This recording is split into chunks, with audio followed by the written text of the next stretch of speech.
Our rating for our God that is coming. Taas po natin ang ating kamay. Amen. Are you excited, church? Amen. Hallelujah. So our message for today, is all about fire. Fire. On fire. This church is on fire. Do you believe, church? Amen. Are you on fire? Amen. So, kung bakit po fire? Dahil po ang fire is an element, one of the element of this universe. Amen? The fire, the air, the water, and this earth. So, ito po ang binabanggit po dito ay patungkol sa Biblia. Ito pong apat na elements ng mundo o ng kalawakan ay nababanggit po sa Biblia. And our topic for today is one of this. It's all about the fire. And most especially, ang fire po is often or frequently asked or binabanggit sa Biblia. Tama po ba? Kung maalaala po natin, na ano po yung nagtupok sa Sodom and Gomorrah? Fire. There were good and bad fire na nakasalalay at nakasabi sa Biblia. At kung maalala po natin, si Shadrach, si Meshach, and Abednego ay itinapon sa fire. Amen. At kung naalala po natin, in Acts chapter 1 verse 8, during the Pentecost time, ano po yung mga mananampalataya ay pinuspos ng fire. Banal na Espiritu. Amen. Hallelujah. At marami pa. Ano po yung tumanggap ng offering ni Elijah? Fire from heaven. Ano po yung sumisilbi ng ilaw sa gabi ng Israelita? Pillar of fire. Kung maalala po natin at malalaman po natin, there's a lot of evidences that God is frequent associated with fire. Amen. So mga kapatid, dito pong umagang ito, we believe that we are empowered by fire, which is the Holy Spirit. Amen. Kaya po ang ating pong pamagat, magiging ito man po ay a fire that is empowered us through the Holy Spirit, or a fire that is consumed us. Siya po yung mga tumutupok ng ating kasalanan at maging ang mundong ito because of the sin of this world. It is taken from the book of Hebrew, chapter 12, verse 25 to 29. Ang pamagat ng ating pag-uusapan sa umagang ito is consuming fire. Palakpakan natin ang Panginoon. Napakabuti po ng Panginoon. This was dictated or binanggit po ng Panginoon during last week. Na this week, ito po yung ating itutuloy pag-uusapan natin. Nabanggit po ito sa preaching ng ating speaker, si Doc. This is all about also sin and empowerment of the Holy Spirit. Brothers and sisters, ang sabi po sa Hebrew chapter 12 verse 25 to 29, samahan niyo po ako sa pagbasa, see that you do not refuse him who is speaking. For if they did not escape when they refused him who warned them on earth, much less will we escape if we reject him who warns from heaven. At that time his voice shook the earth, but now he has promised, yet once more I will shake not only the earth, but also the heavens. This phrase, yet once more, indicates the removal of things that are shaken, that is, things that have been made. In order that the things that cannot be shaken may remain, iisa-isahin po natin mamaya. Therefore, let us be grateful for receiving a kingdom that cannot be shaken. Amen. And thus, let us offer to God acceptable worship. Na ginawa natin kanina. with reverence and awe, for our God is a consuming fire. Palakpakan natin. Father God in heaven, once more, we praise you and we glorify you. We honor you and we declare that you are our God over everything in this place, in our life, in all of the circumstances na mangyayari sa buhay namin. Over the sicknesses, over the financial debt, over all, Father God, we believe in the name of Jesus that can consume all these things and brought it into life. Salamat, Panginoon, sa umagang ito. Pagpalain mo ang bawat isang nakikinig. Salamat, Panginoon, sa pagbukas ng aming tenga, ng aming puso, ng aming mga mata upang kami, Panginoon, ay makakilala at makita ka ng lubusan sa buhay namin. As we continue to bless you and hear your voice, let this message a walking and a living testimony for all of us. Yet once more, we are going to praise and glorify you only through the Son of your Son, Jesus. Amen. Lapahan natin. Sa Tagalog po, ay tingnan po natin. Kaya't huwag kayong tumangging makinig sa Kanya na nagsasalita. This is about Jesus. No? Ang tumangging makinig sa nagsalita sa kanila dito sa lupa ay hindi nakaligtas sa parusa. Gaano pa kaya tayo kung tayo'y tatangging makinig sa nagsasalita mula sa langit? Dahil sa kanyang tinig na yanig noon ang lupa, ngunit ipinangako niya ngayon, minsan ko pang yayanigin, hindi lamang ang lupa, pati na rin ang langit. Ang mga salitang minsan pa ay maliwanag na nagsasabing aalisin ang mga nilikhang nayayanig upang manatili ang mga bagay na di nayayanig. Amen. Hallelujah. Kaya magpasalamat tayo sa Diyos sapagkat tumanggap tayo ng isang kahariang hindi nayayanig. Sambahin natin ang Diyos sa parang kalugod-lugod sa Kanya, may paggalang at pagkatakot. Sapagkat tunay nga na ang ating Diyos ay apoy na tumututok. Amen. Brothers and sisters, consuming fire, no, sa Tagalog ay, ano po sa Tagalog yung consuming fire? Tumutupok na apoy. Tama? Tama po ba? O nagbabagang apoy na tumutupok. Tama po. Tama po ba sa Tagalog? No? Ito po ay apoy na nakakatupok o something na it is all about fire na tinutupok niya yung mga bagay. No? Lahat ng bagay, maging sa buhay mo, physical man or spiritual, ito po ay nakakatupok.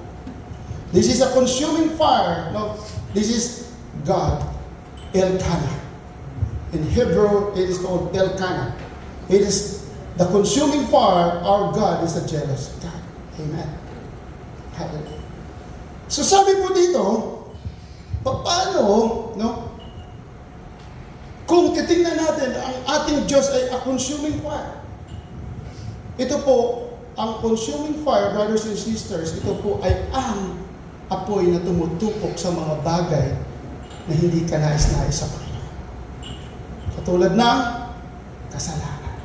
Katulad ng mga bagay na hindi kagustuhan ng Diyos. Amen? Ito po the consuming fire, it destroys anything that is unholy, ungodly, no? Na hindi ka lugod-lugod sa paningin ng Diyos. Kaya po ito ay kailangan niyang tupukin upang ikaw ay magiging dalisay. Amen. He may be a refiner's fire and he can seize whatever sa mga buhay mo kung ano yung ginagawa po natin. Guilty or not. Amen. Lahat po tayo mga kasalanan and we need God, a consuming fire, no, na tutupok sa ating mga gawang kasalanan upang tayo ay magiging kalugod-lugod sa Kanya sa tamang pagdating ng Panginoon. Mga kapatid, Kung ang Diyos ay hindi consuming fire o hindi nagtutupok ng mga bagay na hindi kalugod-lugod sa buhay natin, ano pong mangyayari sa buhay natin? Automatically, we are straight down to the bottomless pit of fire. Amen. Kaya sa ngayon pa lang, brothers and sisters, kailangan na po natin magpatupok sa apoy ng Panginoon. Because we don't want to go to the bottomless fire na naggrabe po yung apoy. It is a lake of fire. Sabi po dito, the consuming fire, ito po ay a jealous God, which is Elkanah. In Hebrew, ito po ay mapanibughuin Diyos o Diyos na mapanibughuin sa Tagalog. Jealous God, hindi po siya jealous na sabihin po natin in a negative way, but He is a jealous God because He wants to protect you and me sa mga bagay na hindi ka lugod-lugod sa Kanya. Like idols, amen, mga graven images. Kung ikaw ay sumasamba doon, kapatid, God is a jealous God. Sorry po, but this is true. Ito po ay totoo na sasabihin natin sa inyo, ang Diyos ay madibughuin, hindi po niya dapat paglugdan ang mga ginagawa ng tao na sumasamba sa Diyos-Diyosan o magiging sa anumang naging idol ng ating buhay. Amen. Magiging sarili mo, kung idol mo yung sarili mo, kapatid, the Lord will consume. Idol mo ang cellphone mo, idol mo ang lahat ng mga nais mo. Brothers and sisters, ito po ay isang paraan para po the Lord will consume you one of these days. Kailangan po natin na malaman that God is demanding for your time and my time because He wants you to protect His relationship. Tama po ba? Kailangan protektuhan ng Panginoon ang relationship natin sa Kanya. Bakit? Kasi po mahal niya tayo. Still love matters most. Ang pag-ibig ng Diyos kung bakit siya panibughuin is a jealous God because He loves us so much than any other things in this world. Sabi po ng salita ng Panginoon, you are in this world, but you are not of this world. Magulo naman yan, Pastor, hindi ko po maintindihan. Yes. Magulo po yan. We are in this world. Halimbawa, dito po tayo sa mundo because, of course, dito tayo sinilang, dito po tayo gumagalaw, dito po tayo ginagamit ng Panginoon, dito po tayo naghahanap buhay. But if the Lord choose you or calls you for His glory, brothers and sisters, you are not of this world. Pansamantala lamang, kapatid, ang buhay natin dito sa lugar na ito. This world is not our citizenship. Amen. Heaven is our citizenship. Palakpakan natin ang Panginoon. You are of this world, I am of this world, but we are not of this world. Yan po ang tagbili ng Panginoon nung tinanggap natin ang Panginoon. Sabi po ng Panginoong Hesus sa Diyos Ama, inahabiling ko na sa kanila. Sila ay mga tumanggap sa iyo, sila ay dito sa mundo, bagkos hindi po sila dito sa mundo. Magulo, but nakuha po ba natin ang ibig sabihin? Spiritual matters, spiritual things, we are not of this world. We will not live here permanently. Amen, Brother Orly. Hallelujah. Praise God. So, brothers and sisters, ang sabi po sa verse 25 in Hebrew, see that you do not refuse Him who is speaking, for if they did not escape when they refused Him who warned them on earth, much less will we escape if we reject Him who warns from heaven. Kapatid, kayo't huwag tumangging makinig sa Kanya na nagsasalita. Ang tumangging makinig sa nagsasalita sa kanila dito sa lupa ay hindi nakaligtas sa parusa. Pag ikaw, kapatid, ako ay binabaliwala lang natin ang salita ng Panginoon dito sa lupa. This is a warning for all of us. No? We cannot escape for the consuming fire. Gaano pa kaya tayo kung tayo tatangging makinig sa nagsasalita mula sa langit? Kasi yung mga nagsasalita po dito sa lupa, yung ginagamit ng Panginoon na kapatiran, pumupunta at naghahayo, sinasabi na tunay ang Diyos na makapagligtas. Tanggapin mo ang Panginoong Hesus, ikaw ay maliligtas. But, brothers and sisters, hindi mo ito pinakinggan. Anong sabi ng Panginoon? How much more ang Panginoon na magsasabi, hindi ka makikinig.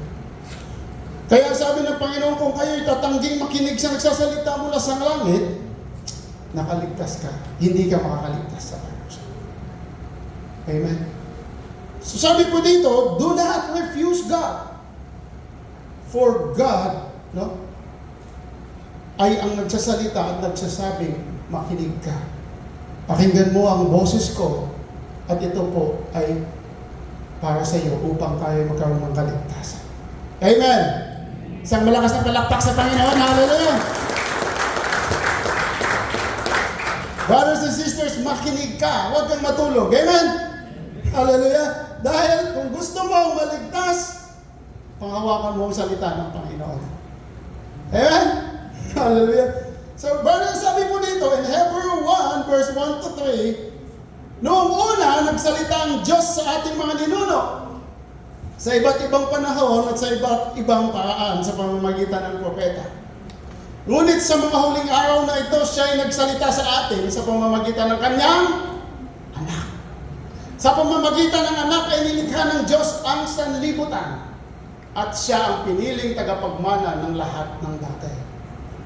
Verse 3, sabi po dito, nakikita sa anak ang kalawalatian ng Diyos, kung ano ang Diyos ay gayon din ang anak.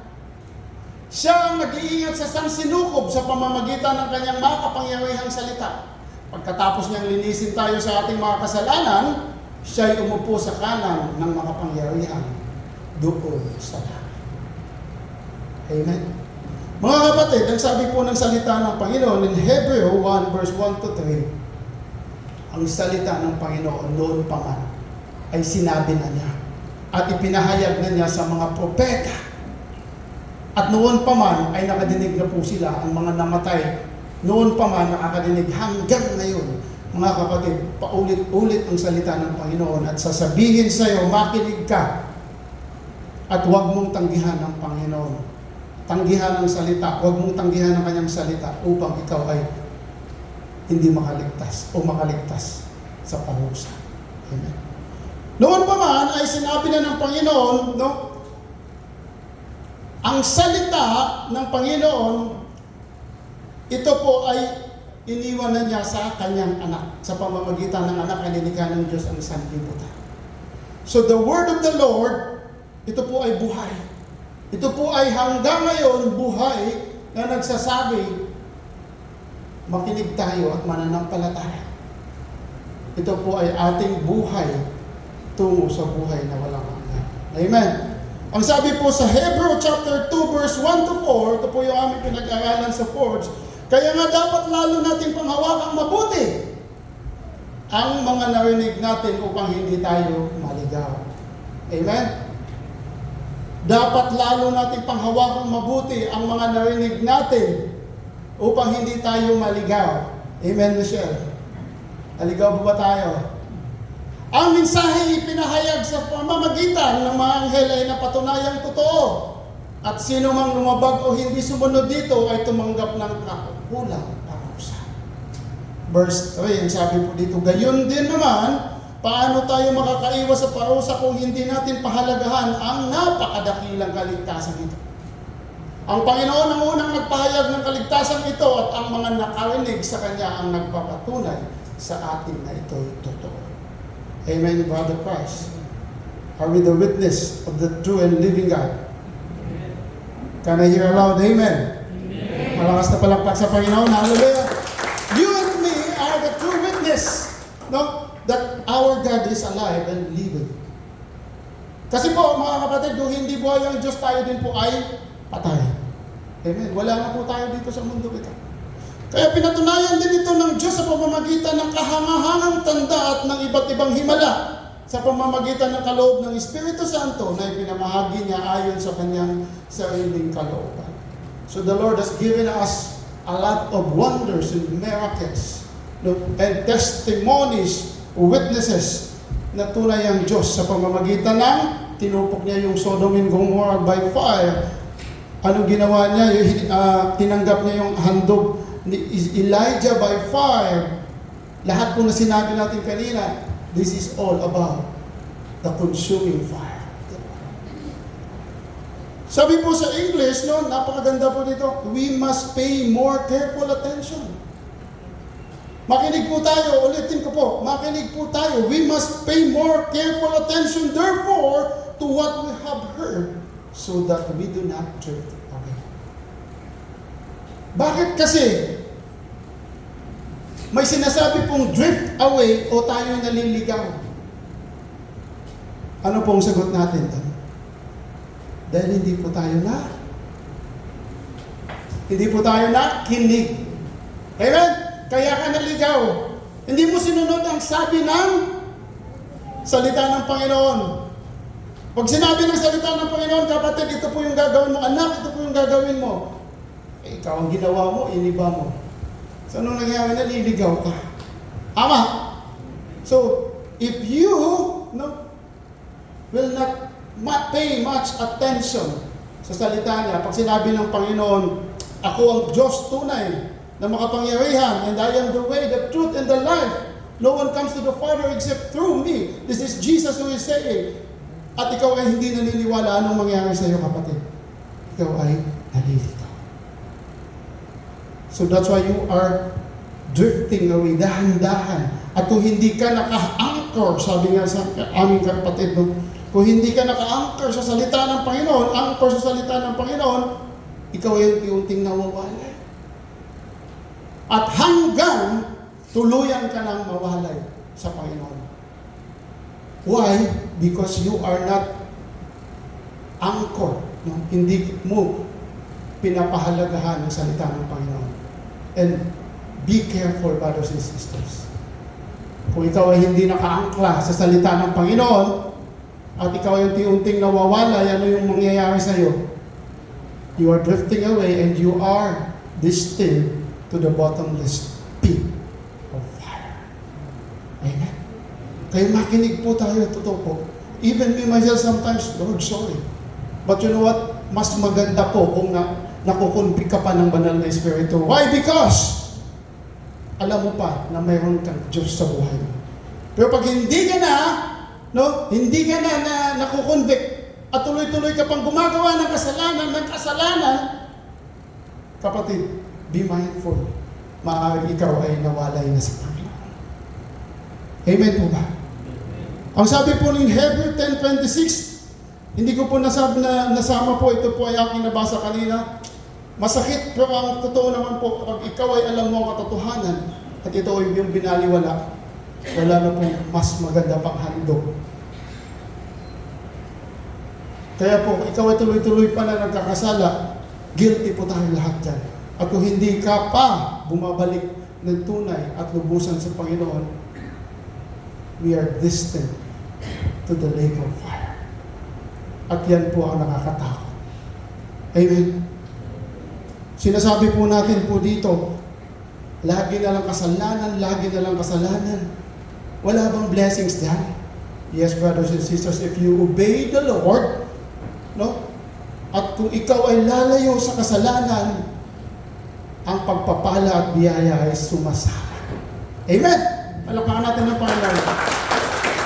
Pag ikaw ay lumalayo sa kasalanan at ikaw ay hindi na nananatili sa kasalanan, blessings will follow you. Amen? Totoo po yun. At isa yan sa dinidesire natin. Amen? Kaya simulan na natin, if this not, hindi pa po tayo nagsimula, let's do it. Amen? Salamat po sa salita ng Panginoon. Ang sabi po, in Hebrews chapter 3, verse 7 to 8, kaya tulad ng sinabi ng Espiritu Santo, kapag ngayon ang tinig ng Diyos ay narinig ninyo, huwag patigasin ang inyong mga puso. Tulad nung maghimagsik ang inyong mga ninuno doon sa ilang nang subukin nila. Therefore, as the Holy Spirit says today, if you will hear my voice, do not harden your hearts. The Lord is saying, do not harden your hearts. Humility based. Huwag po tayong mawalan ng pag-asa. This is the Lord saying, huwag mong patigasin ang iyong puso, kapatid. Pagpatuloy ka, makinig sa salita ng Diyos, ito po'y mangyayari sa buhay natin. Amen. Can I hear the Lord? Amen. Hallelujah. Thank you, Lord. Do not rebel against the Lord. No? For the day of trial is coming. If you rebel. No? Ang sabi po in verse 26 to 27, at that time his voice shook the earth, but now he has promised, yet once more I will shake not only the earth, but also the heavens. This phrase, yet once more, indicates the removal of things that are shaken. That is, things that have been made, in order that the things that cannot be shaken may remain. Brothers and sisters, tunay nga that the voice of the Lord will shake heaven and earth.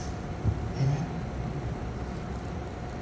The voice of God will shake heaven and earth, katulad po ng nangyari sa Sodom and Gomorrah. Hello, hallelujah. Ano pong nangyari? The Lord, tingnan mo po yung picture, at tingnan po natin yung picture. The voice of God will shake heaven and earth. Ang nangyari po sa Sodom and Gomorrah, gaya nga po ng sinasabi ng last week natin, no? Nakakahiya po talaga ang ginagawa ng ngayong panahon. Dahil mas nahiya pa po tayo sa ginawa ng Sodom and Gomorrah. Kaya po nilipol ng Panginoon because, kinonsume ng Panginoon ng apoy dahil sa kasalanan. And nowadays, hindi po lingid sa atin nangyayari po. Amen? And that's why be watchful, be mindful, be careful, and prepare. Tayo po mga anak ng Diyos na alam natin ang totoo, we will not be shaken. Right? Bakit? Dahil tayo ay nakaangkla sa Panginoon. We will not be shaken because our God is our rock. Amen? We will not be moved dahil tayo po ay nakapatong o nakaangkla sa walang iba kundi ang bato ng buhay, the cornerstone, Jesus Christ. Amen? Hallelujah. Thank you, Lord. So dapat, ang sabi po dito in Hebrew chapter 12 and Isaiah chapter 13 verse 13, therefore I will shake the heavens and the earth will move out of her place. Grabe po mga kapatid, no? Sabi ng Panginoon sa Isaiah, therefore I will shake the heavens. Ang sabi kanina sa ating salita, hindi lamang ang earth ang is-shaken, kundi pati ang heaven. Therefore I will shake the heavens and the earth will move out of her place. Ito pong mundo ay mababago. In the wrath of the Lord of hosts and in the day of His fierce hunger. Bakit kaya? Dahil sa malupit o masidhing kasalanan na ginawa ng buong mundo. Amen? Mga kapatid, kaya nga yayanigin ko ang kalangitan, as the Lord says, at ang lupa ay malilihis sa kinalalagyan nito. Sa araw na isinabog ni Yahweh na makapangyarihan sa lahat ang kanyang matinding puot. Kailan mangyayari po ito, kapatid? The days of the Lord is coming. And be watchful, be mindful, and be careful. Sabi po in Hebrew chapter 1 verse 10 to 12, sinabi pa rin niya, Panginoon, nang pasimulay nilikha mo ang sanlibutan, at ang mga kamay mo ang siyang gumawa ng kalangitan. Maliban sa iyo, lahat ay lilipas. Hallelujah. At tulad ng damit, lahat ay kukupas. Tama po ba? At ililigpit mong gaya ng isang balabal, at tulad ng damit, sila'y papalitan. Hallelujah. Ngunit mananatili ka at hindi magbabago, walang katapusan ang mga taon. Sabi po ng salita ng Panginoon, heaven and earth will fade away, but His word will still remain. Itong langit at lupa ay lilipas, bagkus ang salita ng Diyos ay hindi man lang kukupas. Ito po'y mananatili. That's why we have to hold on, ang sabi po ng salita ng Panginoon in Hebrews 2 kanina, no? Upang hindi tayo maligaw, we have to hold on to His words so that we will not be drifting. This verse, in verse 27, once more, mga kapatid, ito po ang sinasabi na muli kong yayanigin ang salita ng ang mundo, langit, maging ang langit, hindi lamang ang lupa. Bakit? This signifies the second coming. Amen? Do you believe, church? Yayanigin ng Panginoon ang earth, hindi lamang ang mundo, kundi pati ang langit. Because ang sabi po sa salita ng Panginoon, no, in Revelation, di ba, nabasa na po natin yun nung nakaraan. Revelation chapter 21, verse 1 to 7. Then I saw a new heaven and new earth. Hallelujah. In Revelation chapter 21, verse 1 to 7, next pa this. Yeah, okay. For the old heaven and the old earth had disappeared, and the sea was also gone. And I saw the holy city, the New Jerusalem. Ito po yung pinag-uusapan natin nung last week, 2 weeks ago. Coming down from God out of heaven like a bride, beautifully dressed for her husband. I hear the loud shout from the throne saying, "Look! God's home is now among His people. He will live with them and they will be His people. God Himself will be with them." Lilipas ang lumang langit at ang lumang lupa. No? At magkakaroon tayo ng bagong langit at bagong lupa kasama ang Panginoon Jesus. Palapakan natin ng Panginoon. Ito po ang sinasabi niya, no, sa kanyang salita, that this is the promise of the Lord. Mga kapatid, ang sabi pa po in 2 Peter chapter 3 verse 10 to 18, be with me, maganda po ito kung sabi dito. Ngunit, ang araw ng Panginoon ay darating tulad ng isang magnanakaw. Do you believe, church? Sa araw na yon, ang kalangitan ay biglang mawawala kasabay ng isang malakas na ugo. Matutupok ang araw, buwan at mga bituin. Ang mundo at ang lahat ng mga bagay na narito ay mawawala. Amen? At dahil ganito ang magiging wakas ng lahat ng bagay, mamuhay kayo ng may kabanalan at sikapin ninyong maging maka-Diyos. Verse 12, habang hinihintay ninyo ang araw ng Diyos, magsikap kayong mabuti upang dumating agad ang araw. Ibig pong sabihin dito, no? Ihayo natin, ipakalat natin ang salita ng Panginoon. Maranatha. Na ang kalangitan ay matupok at ang mga bagay na naroon ay matutunaw sa matinding init. This is all about consuming fire. Subalit ayon sa pangako ng Diyos, naghihintay tayo ng bagong langit at ng bagong lupa na paghaharian ng katuwiran. Kaya nga mga minamahal, habang naghihintay kayo, sikapin ninyong kayo'y madatnang mamumuhay ng mapayapa, walang dungis at walang kapinsanan. Isipin ninyong gaya nagtitimpi ang Panginoon upang bigyan kayo ng pagkakataong maligtas. Take note, brothers and sisters. Isipin ninyong kaya nagtitimpi ang Panginoon ay upang bigyan kayo ng pagkakataong maligtas. Yan ang isinulat sa inyo ng kapatid nating si Pablo. Taglay ang karunungang kaloob sa kanya ng Diyos. Sa lahat ng sulat niya tungkol sa paksang ito, ganito ang lagi niyang paalala. May ilang bahagi sa kanyang mga sulat ay mahirap unawain at binibigyan ng maling kahulugan ng mga mangmang at magugulo ang pag-iisip. Amen? Iba po ang mga nangyayari at pag-i-interpret ng mga taong ito.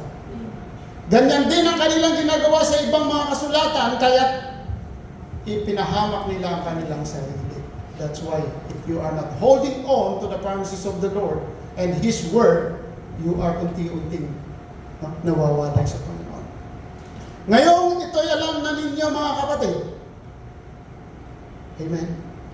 Dapat kayong mag-ingat upang huwag kayong mailigaw. Tama. Ng mga taong walang sinusunod na batas, sa gayon hindi kayo matitinag sa inyong mabuting kalagayan. Amen. Kapatid, makinig ka, maniwala ka. Kung ito ay nadinig mo, panghawakan mo upang hindi ka tuluyang maligaw. At ito nga ang sabi ng Panginoon, no? Ngayong ito'y alam na ninyo mga kapatid, dapat kayong mag-ingat upang huwag kayong mailigaw ng mga taong walang sinusunod sa batas.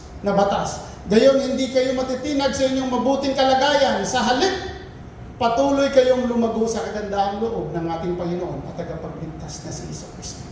At sa pagkakilala sa Kanya ang kaluwalhatian ngayon at magpakailanman. Palakpakan natin ang Panginoon. This is the word of the Lord, no? Na sinabi kay Pablo sa aklat ni Pedro. Sabi po in Revelation chapter 6 verse 12 to 17, nang alisin ng kordero ang pang-anim na silyo. This is all about the 6 seals, no? In Revelation chapter 6. Nang alisin ng kordero ang pang-anim na silyo, lumindol ng malakas. Ang araw ay nagdilim na kasing itim ng damit pangluksa at ang buwan ay naging kasimpulan ng dugo. Nangyayari po ba ito mga kapatid? Ito po ay nangyayari na at ito po ay isang pahiwatig na tunay ang salita ng Panginoon. Nalaglag mula sa langit ang mga bituin na parang mga bubot na bunga ng igos. Hallelujah. Take note. No? Isipin mo yung mga bituin na nalalaglag. Isipin mo lang ha. Ang sabi ko, isipin mo lang. Huwag mong pangarapin. Bakit? Dahil kung mga mangyari yan, kapatid, nandito ka. Hallelujah. Amen? That's why we are expecting a rapture or rapturo. Kasi yung iba ayaw nilang tanggapin yung rapture. No? Yung pagdagit. No? Sabi nito, pag ikaw ay nandito pa, nakita mo naglalaglagan ng mga bituin, no? This is a revelation. This is the last part of the Bible. Nalaglag mula sa langit at ang mga bituin, no? Kapang bubot na bunga ng igos kapag hinahampas ng malakas na hangin. Naglaho ang langit na parang kasulatang inarolyo at nawala sa kanilang dating kinalalagyan at mga bundok umalis na. Nagtago sa yungib na bato ang mga hari sa lupa. Ito pong nakakatuwa. Tingnan po natin. Kaya po, huwag po tayong mainggit naman pong mga matataas na kinalalagyan ng mga hari, mga mayayaman, o mga tao may impluensya.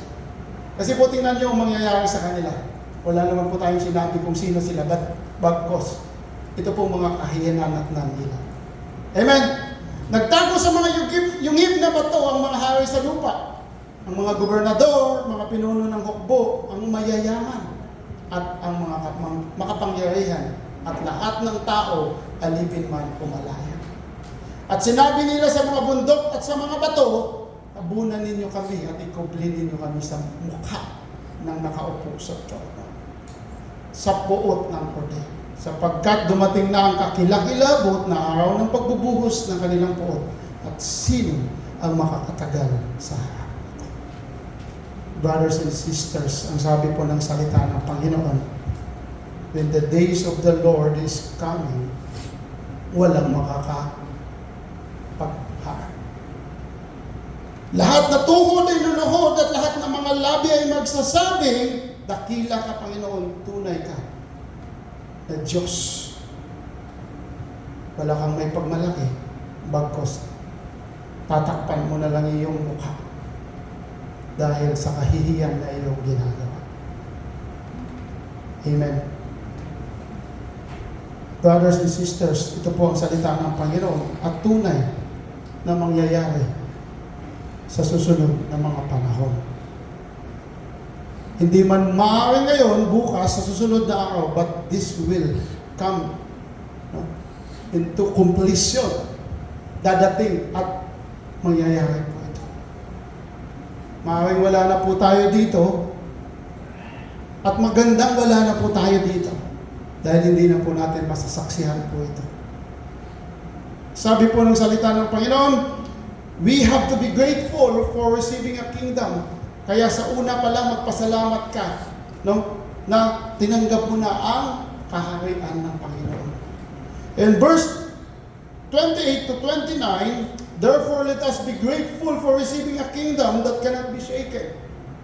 And thus let us offer to God acceptable worship with reverence and awe, for our God is a consuming fire. Tayo po ay magpasalamat, tayo po ay magpasalamat sa Diyos sapagkat tumanggap tayo ng isang kahariang hindi nayayanig. Sambahin natin ang Diyos sa parang kalugod-lugod sa Kanya, may paggalang at pagkatakot, sapagkat tunay na nga ang sa ating Diyos ay apoy na tumututok. Mga kapatid, God deserves a true worship. Ang tunay na pagsamba at paggalang sa Kanya. Kaya magpasalamat po tayo mga kapatid na kung saan tayo ay unang nakatanggap sa Panginoon bago pa mangyari ang mga bagay na ito. Why? Because kung saan ang kaharian ng Diyos, siguradong nandun ang Panginoong Hesus. Vice versa, kung saan ang Panginoong Hesus, nandun ang kanyang kaharian. Amen? Seek ye first the kingdom of God and all His righteousness, and all these things shall be added unto you. Seek ye first the kingdom of God. Kasi po, ang sabi po dito, kung ikaw ay naghahanap ng kaharian ng Diyos, sino ba ang nakatira sa kaharian ng Diyos? Ang Panginoong Hesus. Ang tanong, paano nga ba makakatanggap ng kaharian ng Diyos? Hello, mga kapatid. Sino na pong nakatanggap sa Panginoon dito? Taas po ang kamay. Amen. Sino pa po ang gustong tumanggap sa Panginoong Hesus dito? Kapatid, mag-isip ka, tanggapin mo ang Panginoong Hesus upang ikaw ay makakapagpasalamat din sa kanyang kaharian. Ang sabi po, even Nicodemus, no?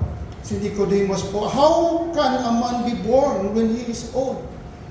Yung sabi dito, Jesus answered and said to him, most assuredly I say to you, unless one is born again, he cannot see the kingdom of God. Born again is not a religion. Once again, it is a relationship. Amen. Kaya po, pag sinabi nila, ayan na naman si born again, hallelujah, praise the Lord, pasalamat ka na lang, kapatid. Dahil ikaw ay ligtas, siya ay hindi. At may kaakibat na parusa ang kanyang sinasabi.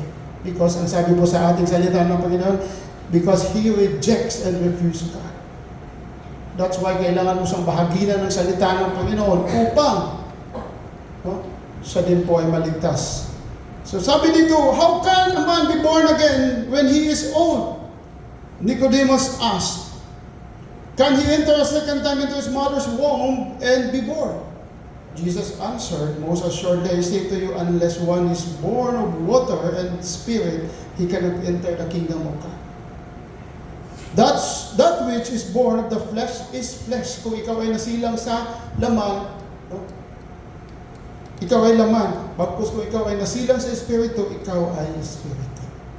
Do not marvel that I said to you, you must be born again. Huwag kang magtaka kung sasabihin ko po sa iyo, ikaw ay kailangan mong magiging maisilang muli.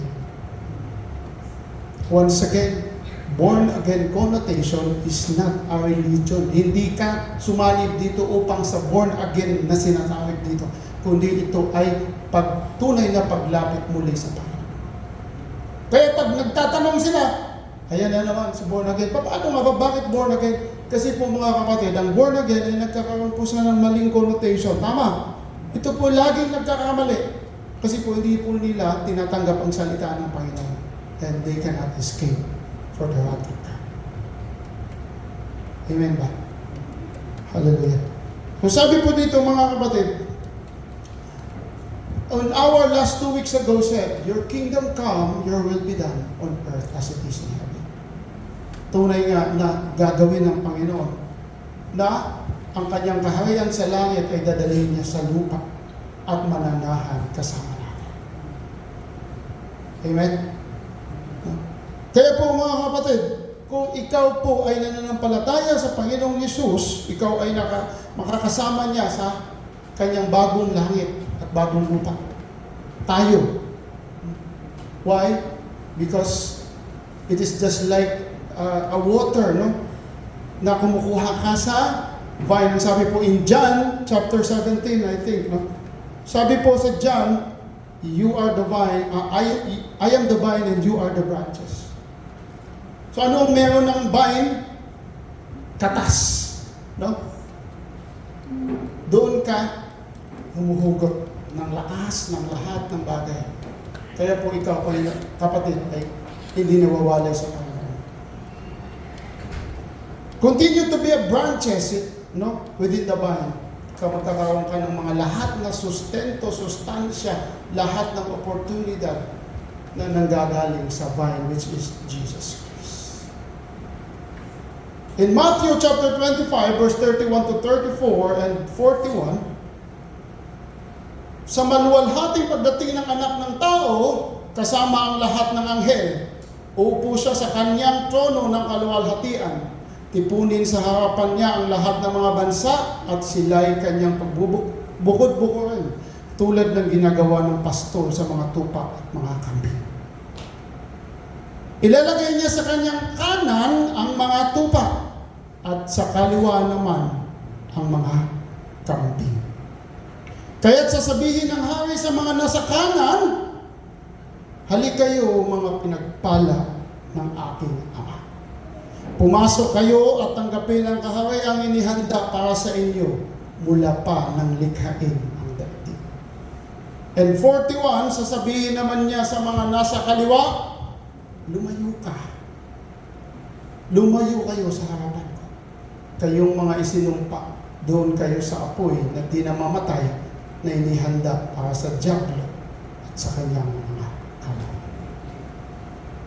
Brothers and sisters, there were only two options. Once again, ulitin po natin. Be like a sheep or be like a goat. Kaya kapatid, lagihin mong mapasakanan ng Panginoon. Amen? Nakuha ba natin?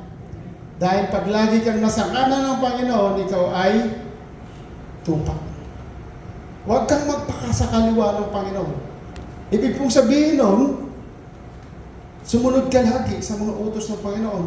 Huwag mong itakwil ang kanyang mga salita upang ikaw ay papasukin sa kanyang kaharian. Amen. Sino po ang mga tupa na anak ng Diyos? Taas po ang kamay. Taas po ang kamay. Hallelujah, palapakan natin ang Panginoon. Ngayon po akong nakita hindi nagtaas, maaari po ikaw ay kambing. At kung sino ka man, ngayon pala ulitin ko, itaas mo ang iyong kamay kung ikaw ay tupa. Hallelujah, palapakan mo ang Panginoon. Hallelujah. Ay sabi ko, kanang kamay, hindi kaliwa. Kasi kung kaliwa ka, yan po ay kambing. At ito po ay, amen. This is the word of the Lord. Kapatid, no? A sheep and a goat. And it will happen. This is the white throne judgment na gagaganapin sa pagdating ng panahon. Amen. So mga kapatid, mga kaibigan, kung ikaw ay sumunod sa Panginoong Hesus, kasama na tayo sa kanyang kaharian. Amen. So sabi nga ng salita ng Panginoon, no? Ang Panginoong Hesus ay isang bato nakaukit sa corner. Oh, ano ba? Yan bang corner sa Tagalog? Sulok. So, hindi po siya matitina. So, sabi po sa verse 29, our God is a consuming fire. Bakit consuming fire? Kasi po, brothers and sisters, sabi nga po natin kanina, He will burn up those idols na iyong pinaniniwalaan. God is our consuming fire dahil sa mga bagay na meron ka na hindi mo pa isinusuko sa Panginoon, yield it, and let Him be a consuming fire sa buhay. Ipatupok po natin sa apoy, and me myself, no? Sabi ko sa Panginoon, kung ano man pong mga bagay na hindi ka aya-aya, kalugod-lugod sa, be a consuming fire. Tupukin mo ang mga bagay na hindi ka lugod-lugod sa inyo. I am willing, and who among you are willing na magpatupok sa Panginoon? Hallelujah! Taas mo ang kamay mo kung ikaw ay tunay na magpatupok ng iyong kasalanan sa Panginoon. Hallelujah! Thank you, Jesus. Brothers and sisters, ito po ang consuming fire na ito, hindi po biro. Pag iyong hinihiling sa Panginoon, hawakan mo kanyang salita, and it will happen. This consuming fire, ang sabi po in Malachi chapter 3, verse 2 to 3, no? It reveals His holiness. No, ang consuming fire na to, no, ang kabutihan ng Panginoon, ito ay kanyang pinapakita. Sabi nga dito in Malachi chapter 3, verse 2 to 3, but who can endure the day of His coming? And who can stand when He appears? For He is like a refiner's fire, and like a launderer's soap. Labandero din pala ang Panginoon. Hallelujah. Siya po ay isang sabon na talagang naglilinis. At siya po ay isang apoy na tumutupok. No? He will sit as a refiner and a purifier of silver. He will purify the sons of Levi and purge them as gold and silver, and they may offer to the Lord an offering in righteousness. He will purify the sons of Levi. Why? Because these sons of Levi are chosen priests. Ito po yung lahi ni Levi. Kung gusto niyo itanong, ito po yung mga nagtuturo ng kanyang mga salita. Sila po yung mga priests, sila po yung mga spiritual advisors, sila po yung mga spiritual leaders na ginagamit ng Panginoon. That's why sinabi po dito, He will sit as a refiner and a purifier of silver. And maybe you, brothers and sisters, ikaw din po ay naghahayag ng salita ng Panginoon, God, ako din po, will purify you and me. Kaya hayaan po natin na tayo po ay i-sanctify and purify ng Panginoon for His glory. Huwag mong tanggihan. Sabi nga ng salita niya, do not refuse. Don't reject His word. So His presence is a refining fire. Siya po, alam niyo po yung gold, yung ginto. Di ba? Naalala niyo po yung ginto. Pag ito po tinutupok sa apoy, tama po ba? Nilalagay sa apoy, ito po lumalabas ang kanyang tunay na ginto. At ang mga natatanggal, yan po yung mga impurities. Yan po yung mga bagay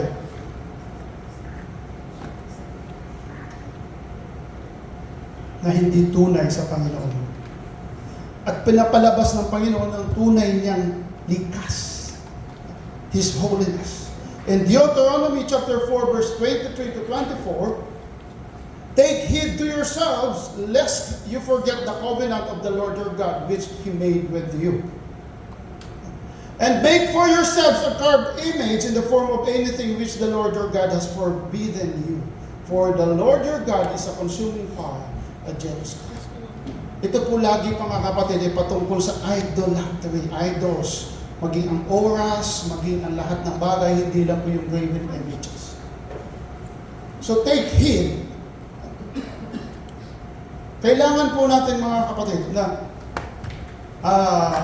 bigyan ng pansin ng Panginoon. Huwag po natin isang tabi. Amen? In Romans chapter 1 verse 18 and 21, for the wrath of God is revealed from heaven against all ungodliness and unrighteousness of man, who suppress the truth in unrighteousness. Because what may be known of God is manifest in them, for God has shown it to them. Ang sabi po dito, no?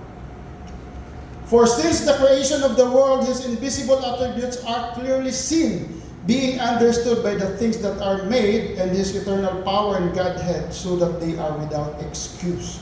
Because although they know God, they did not glorify Him as God, nor were thankful, but because futile in their thoughts and their foolish hearts were darkened.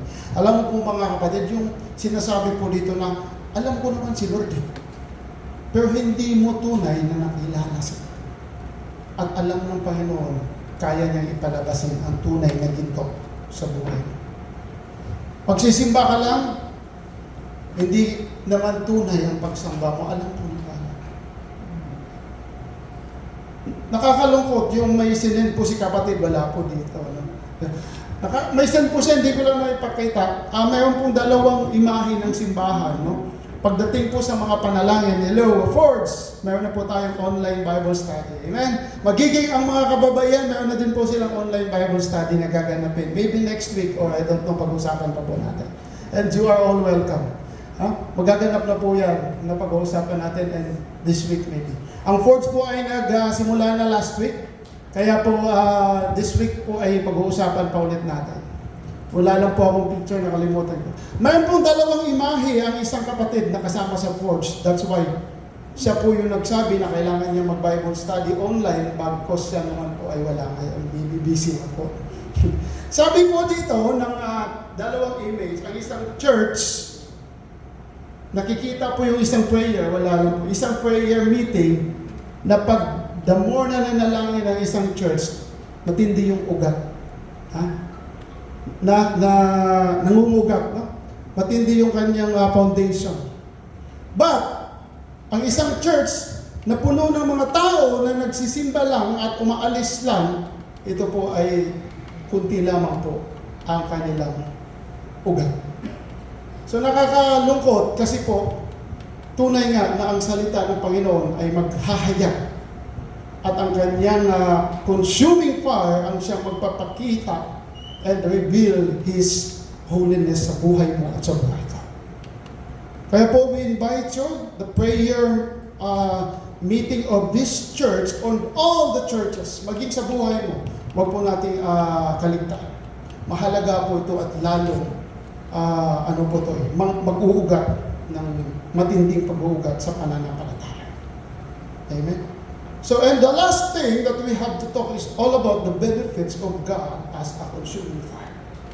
Bakit kaya, ano po ang mga benepisyo, no, ng consuming fire? First, ang sabi po dito, mga kapatid, in Revelation chapter 6, verse 7, for the great day of His wrath has come, and who is able to stand? Wala pong makakatayo. Sapagkat dumating na ang kakilakilabot na araw ng pagbubuhos ng kanilang puot, at sino makakatagal sa harap. Mga kapatid, ang motibo ng Panginoon kung bakit niya po gustong mangyari po ito po ay nagiging benepisyo sa iyo at sa akin. Bakit? Ito po ay nagdudulot o nagdadala ng forgiveness, o ano ba tawag sa forgiveness? Pagsisisi. Kasi po pag sinasabi, nako, andyan na ang wrath ng Panginoon, ang dami pong magsisisi niyan. Amen? Malapit na yung pagdating ng Panginoon, malapit na yung paghuhukom, saka pa po sila magsisisi. Gaya nga po na sinasabi natin lagi, now is the time of salvation. Now is the time na kailangan mong magtanim. Now is the time na kailangan mong mag-ugat sa Panginoon, upang balang araw ikaw ay hindi mailigan. Sa pagdating ng Panginoon, mawawalay na po ang langit at lupa, at maging ang mga kanyang salita na nahahayag sa Bible, na yung Biblia, wala na po sa Biblia. Kailangan mo po nasa puso mo, nasa isipan. That's why, ilagihin mo ang salita ng Panginoon. Make it a hidden into your heart. At sa tamang oras, sa tamang panahon, magiging ito ay iyong panangga. Amen? Sabi po in 1 Kings chapter 18, verse 38 to 39, then the fire of the Lord fell and consumed the burnt sacrifice, and the wood, and the stones, and the dust, and licked up to the water that was in the trench. Now when all the people saw it, they fell on their faces, and they said, the Lord, He is God, the Lord, He is God. This is the account of Elijah and the priest of Baal. Ito po si Elijah na naglagay po sila ng handog. Kahit anong gawin ng panalangin ng kalaban, ito po ay hindi pinansin ng Panginoon. But si Elijah, mga kapatid, ito po ay tinanggap ng Panginoon, tinupok po ng Panginoon ang kanyang apoy, at ito po ay nagsilbi ng isang pagsisisi sa lahat na nakakakita. The wrath of God, it motivates us to bring back forgiveness to the Lord. Kailangan po natin ang pagsisisi sa Panginoon ngayon na, hindi po bukas. Amen? Kilig po tayo mga kapatid, dahil ang sabi po dito, even God consume our enemies. Kung may sama ka man ng loob sa kapatid mo, sa kaibigan mo, sa kamag-anak mo, sa lahat ng mga nais at sinasama ng puso mo, kapatid, let it be. I-yield mo sa Panginoon. Vengeance is of the Lord. Hallelujah. Sabi po dito, therefore understand today that the Lord your God is He who goes over you as a consuming fire. He will destroy them and bring them down before you, so you shall drive them out and destroy them quickly, as the Lord has said to you. Mga kapatid, sa Panginoon, God will consume your enemies and my enemies. Pag ibinigay mo sa Panginoon, not your own, let God do His work. Ibigay mo sa Panginoon, Lord, ayaw ko pong maging masama. Ikaw na po yung bahala. Ipanalangin mo, at ang sabi po in Hebrew, ang naghihintay na lamang sa atin ay ang kakilakilabot na paghuhukom at ang naglalagabot na apoy na tutupok sa mga kaaway ng Diyos. Brothers and sisters, do not fear those who kill the body, but cannot kill the soul. But rather fear Him who is able to destroy both body and soul. Ang apoy ng Panginoon ay tutupok sa iyo at sa akin kung tayo ay nag-reject sa salita niya. But ikaw ay nakinig, ikaw ay sumunod. Sabi ng Panginoon, sa kanyang kanan, pumasok ka sa kaharian ng langit, ikaw, na faithful servant of God. Palakpakan natin ang Panginoon. Hallelujah. In conclusion, sabi po dito, our God is a consuming fire. He is righteous. He is loving and He empowers His people. Hindi po siya nagpapabayag, siya po'y laging nandyan upang ikaw ay protektahan, ikaw ay laging samahan. Ano man ang iyong gusto, ang kailangan mo, yield it to the Lord, brothers and sisters. Yield it to God. Ano man ang naramdaman mo ngayon, ikaw ay tumayo at samahan mo ako sa panalangin. Hallelujah. Yes, Lord God. Sa oras na ito, Panginoon, naniwala po kami, Lord, na ikaw ang tunay na apoy na nagtutupok sa aming mga kasalanan. Ikaw ang tunay na apoy na aming pinaniniwalaan na maglilinis sa amin. Bago po kami tuluyan, Panginoon, na lubos at lubos ang makapasok sa iyong kaharian, tanggalin mo ang lahat ng mga impurities sa amin. Tanggalin mo ang lahat ng mga hindi kalugod-lugod sa amin. Be a consuming fire, Lord God, sa buhay namin, Panginoon. Yes, Lord, tayo po yung mga. There must be more than this. Oh, breath of God.